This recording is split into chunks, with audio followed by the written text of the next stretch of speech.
नमस्कार। आज हम भारतीय संविधान के एक बहुत ही बुनियादी लेकिन कह सकते हैं बेहद उलझे हुए हिस्से पर गौर करने वाले हैं। भाग 2 जो नागरिकता यानी सिटीजनशिप से जुड़ा है। हमारे पास कुछ बहुत ही दिलचस्प विजुअल नोट्स हैं जो अनुच्छेद 5 से 11 की पूरी कहानी बताते हैं और इन सबका निचोड़ एक बड़े सवाल में है। 26 जनवरी 1950 को जब हमारा संविधान लागू हुआ, उस दिन भारत का असली नागरिक कौन था? और ये सवाल मतलब सिर्फ एक कानूनी सवाल नहीं है, ये पहचान का, अपनेपन का सवाल है। सोचिए, एक नया नया देश जो सदियों की गुलामी और एक भयानक बंटवारे के बाद खड़ा हो रहा था, उसे सबसे पहले यही तो तय करना था कि हम कौन हैं। ये अनुच्छेद उसी हम की परिभाषा गढ़ने की, कह सकते हैं, पहली कोशिश थी। तो चलिए इसी परिभाषा की पहली परत खोलते हैं। हमारे नोट्स में सबसे पहले है अनुच्छेद 5। ये उन लोगों की बात करता है जो संविधान लागू होने के दिन भारत में ही थे। ये तो मतलब सबसे सीधा मामला लगता है।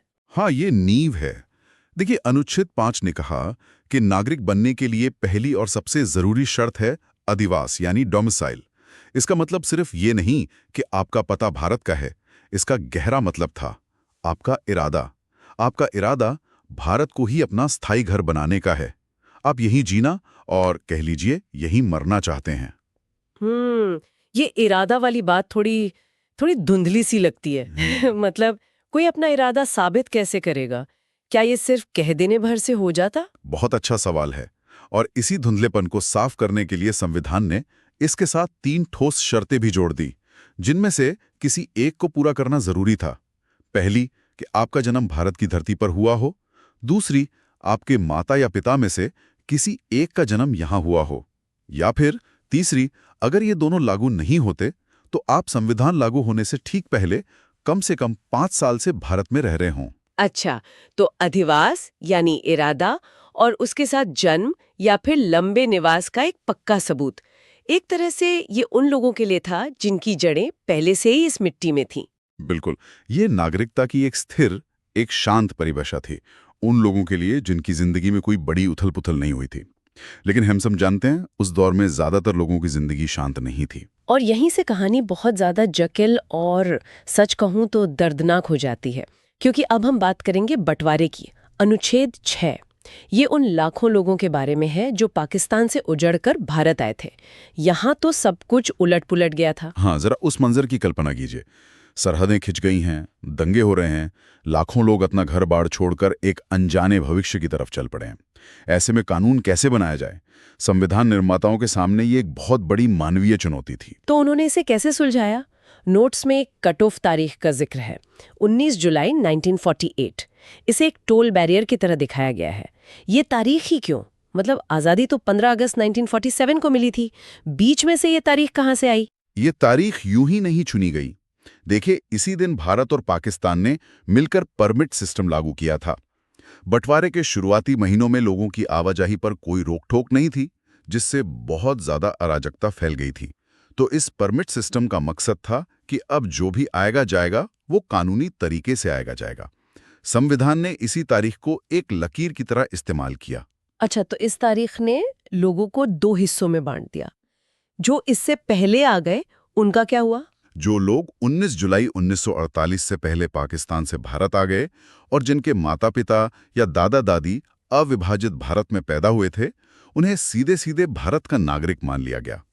ये माना गया कि वे हालात के मारे थे और अपने ही घर लौट कर आए हैं। और जो इस तारीख के बाद आए, जाहिर है उनके लिए रास्ता थोड़ा मुश्किल होगा। हाँ, उनके लिए प्रक्रिया थोड़ी लंबी थी। उन्हें भारत आने के बाद कम से कम 6 महीने यहाँ रहना पड़ता था और उसके बाद एक सरकारी अधिकारी के सामने नागरिकता के लिए अर्जी देनी होती थी, मतलब रजिस्ट्रेशन करवाना पड़ता था। ये एक तरह से ये पक्का करने का तरीका था कि जो आ रहा है वो वाकई यहाँ बसने के इरादे से आ रहा है। ये तो हुई पाकिस्तान से भारत आने वालों की बात। लेकिन नोट्स में एक और दिलचस्प मामला है, अनुच्छेद 7, जिसे द यू टर्न का नाम दिया गया है।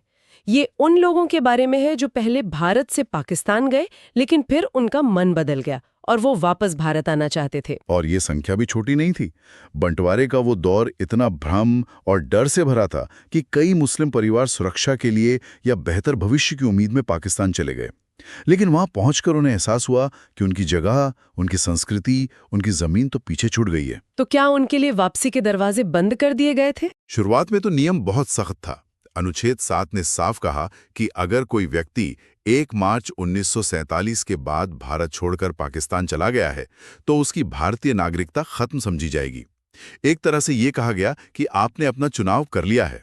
लेकिन इसमें एक लेकिन भी था, एक अपवाद। हाँ, और वो अपवाद संविधान की इंसानियत को दिखाता है। अपवाद ये था कि अगर ऐसा कोई व्यक्ति भारत सरकार से पुनर्वास का परमिट यानी रीसेटलमेंट परमिट लेकर वापस आता है तो उसे नागरिक बनने का एक और मौका दिया जाएगा। ये परमिट एक तरह से घर वापसी का टिकट था।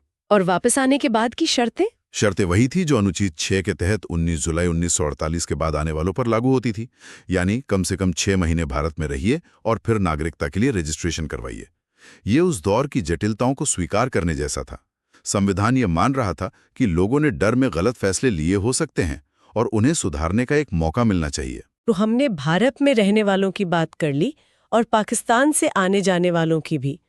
लेकिन भारत की कहानी तो हमेशा से अपनी सीमाओं से बड़ी रही है।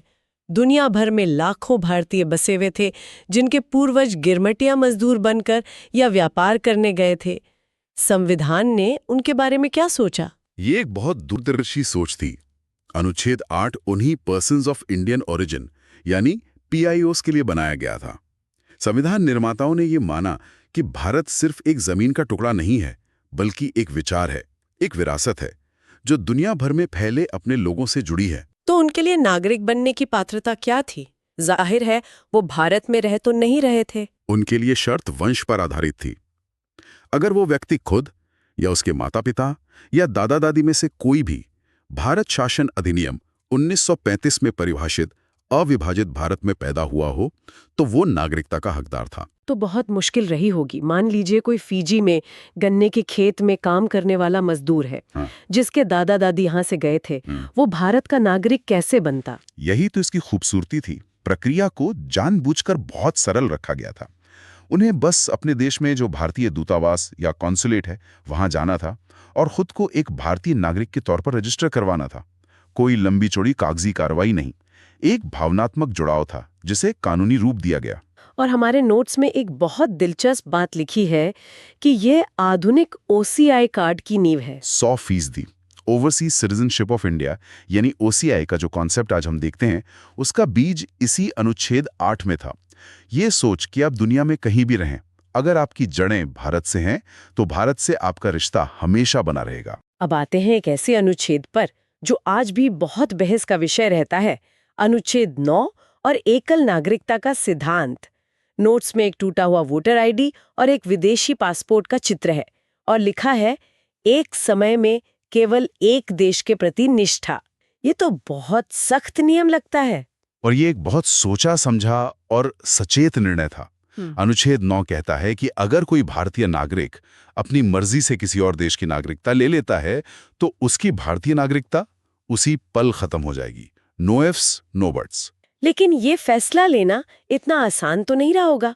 दुनिया के कई देशों में उस वक्त भी दोहरी नागरिकता का कॉन्सेप्ट था। हमने इसे क्यों नहीं अपनाया? क्या कोई डर था कि लोगों की वफादारी बढ़ जाएगी? बिल्कुल, और ये डर बेवजह नहीं था। सोचिए, देश का बंटवारा ही धर्म के नाम पर हुई वफादारी के सवाल पर हुआ था। राष्ट्र निर्माण की प्रक्रिया अभी शुरू ही हुई थी, जख्म ताज़ा थे। ऐसे में संविधान निर्माताओं को लगा कि एक नागरिक की 100% निष्ठा बिना किसी शक के सिर्फ और सिर्फ भारत के प्रति होनी चाहिए। ये एक भावनात्मक और राजनीतिक दोनों तरह का स्टैंड था। ये कहने का तरीका था कि अब आप सिर्फ और सिर्फ भारतीय हैं। तो ये सारे अनुच्छेद 5 से लेकर 9 तक उस खास दिन यानी 26 जनवरी 1950 के लिए नागरिकता की तस्वीर साफ करते हैं। लेकिन भविष्य का क्या? क्या ये नियम पत्थर की लकीर थे? नहीं, और यहीं पर अनुच्छेद 10 और 11 की भूमिका आती है। ये दोनों अनुच्छेद भविष्य का दरवाजा खोलते हैं और सारी शक्ति संसद के हाथों में सौंप देते हैं। इसे थोड़ा समझाएंगे। अनुच्छेद 10 क्या कहता है? अनुच्छेद 10 एक तरह का सुरक्षा कवच है। वो कहता है कि जो भी व्यक्ति इन पिछले अनुच्छेदों के तहत भारत का नागरिक बन गया है वो आगे भी नागरिक बना रहेगा। उसकी नागरिकता को कोई सरकार अपनी मन मर्जी से किसी कार्यकारी आदेश से छीन नहीं सकती। अगर नागरिकता के नियमों में कोई बदलाव करना है तो वो सिर्फ और सिर्फ संसद द्वारा बनाए गए कानून के तहत ही हो सकता है। ये कानून के शासन को स्थापित करता है। और फिर आता है अनुच्छेद 11, जो मुझे लगता है कि सबसे ज्यादा शक्तिशाली है। ये तो संसद को एक तरह का ब्लैंक चेक दे देता है। आप इसे ऐसा कह सकते हैं। अनुच्छेद 11 संसद को नागरिकता हासिल करने, खत्म करने और नागरिकता से जुड़े किसी भी दूसरे मामले पर कानून बनाने की पूरी और अंतिम शक्ति देता है। संविधान सभा ने यह माना कि वो भविष्य की हर स्थिति का अंदाजा नहीं लगा सकते। दुनिया बदलेगी, लोगों की आवाजाही के तरीके बदलेंगे और इसलिए नागरिकता के नियम भी समय के साथ बदलने पड़ेंगे। तो एक तरह से संविधान ने कहा, हमने शुरुआत कर दी है, अब आगे का रास्ता तय करने की जिम्मेदारी चुनी हुई संसद की होगी। एकदम सही। और संसद ने इस जिम्मेदारी को निभाया भी। इसी अनुच्छेद 11 की शक्ति का इस्तेमाल करके 1955 में नागरिकता अधिनियम यानी द सिटीजनशिप एक्ट बनाया गया, जिसमें बाद में कई बार संशोधन भी हुए। आज नागरिकता के ज्यादातर नियम उसी कानून से तय होते हैं, ना कि सीधे सीधे संविधान के इन अनुच्छेदों से। तो अगर आज की पूरी चर्चा को समेटें तो तस्वीर ये बनती है, अनुच्छेद 5 ने घर के लोगों को परिभाषित किया, 6 और 7 ने बंटवारे से पैदा हुए असाधारण हालात को संभाला, 8 ने दुनिया भर में फैले भारतवंशियों के लिए दरवाजे खोले, 9 ने वफादारी के सवाल पर एकल नागरिकता का कठोर नियम बनाया और 10 और 11 ने भविष्य की कमान संसद को सौंप दी। एकदम सटीक सारांश है। इन अनुच्छेदों ने 26 जनवरी 1950 को नागरिक कौन है इस सवाल का एक बहुत विस्तृत जवाब दे दिया। हमने इसी सवाल से अपनी बात शुरू की थी और लगता है हम जवाब तक पहुंच गए हैं। हम एक जवाब तक जरूर पहुंचे हैं, लेकिन हर जवाब अपने साथ एक नया और शायद ज्यादा गहरा सवाल लेकर आता है। हमने ये तो तय कर लिया कि नागरिक कौन है, पर इससे जुड़ा अगला सवाल ये है कि आखिर एक नागरिक होने का मतलब क्या है। ये सिर्फ एक पहचान पत्र या वोट डालने का हक तो नहीं हो सकता। एक नागरिक को ऐसे कौन से अधिकार मिलते हैं जो किसी और को नहीं मिलते? ये तो वाकई सोचने वाली बात है। इस पहचान का असली सार क्या है? और यही सवाल हमें सीधे संविधान के अगले और शायद सबसे महत्वपूर्ण हिस्से की तरफ ले जाता है। भाग 3, मौलिक अधिकार। नागरिकता की ये सारी परिभाषा जिसे हमने आज समझा, उन मौलिक अधिकारों की नींव है, क्योंकि भारत के बहुत से सबसे कीमती अधिकार जैसे कि अभिव्यक्ति की आज़ादी या सरकारी नौकरी में बराबरी का हक सिर्फ और सिर्फ भारत के नागरिकों को ही मिलते हैं। नागरिकता वो चाबी है जो अधिकारों का दरवाज़ा खोलती है।